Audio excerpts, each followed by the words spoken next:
হচ্ছে সব দলকে দেখা শেষ, জামাত ইসলামের বাংলাদেশ। আপনারা কি সে আদর্শের বাংলাদেশ দেখতে চান?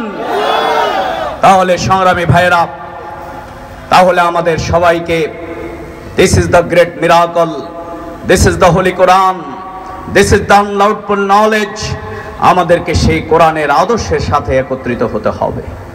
তাহলেই শুধুমাত্র শোষণ, বঞ্চনা, জুলুম, নির্যাতন, আজকের মানুষের যে প্রবুদ্ধ মানুষের উপরে যে অন্যায় এবং অবিচার করে, আমাদের এখানে দুর্বলের উপরে যে নিষ্পেষণ হয়, আমাদের এখানে যদি বলা হয় আপনি এ পর্যন্ত কাকে হাত দিয়ে মেরেছেন, তাহলে আপনাকে বলতে হবে রিকশাওয়ালা, কলা, তারপরে ছোটখাটো যারা অপরাধ করেছে তাদেরকে।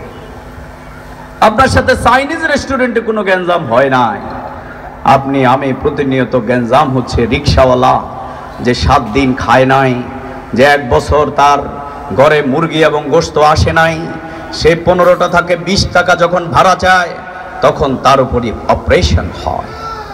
এই জন্যে এই দেশকে যদি 85% মানুষ আজকে হচ্ছে শ্রমিক, তাদের অধিকারকে যদি বুঝিয়ে দিতে হয়, তাহলে আল্লাহ রসুল বলেছিলেন আল কাসিবু হাবিবুল্লাহ।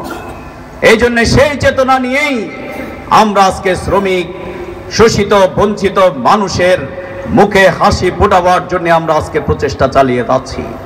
আমরা আজ হিন্দুদের মন্দির পাহারা দিচ্ছি, আল্লাহর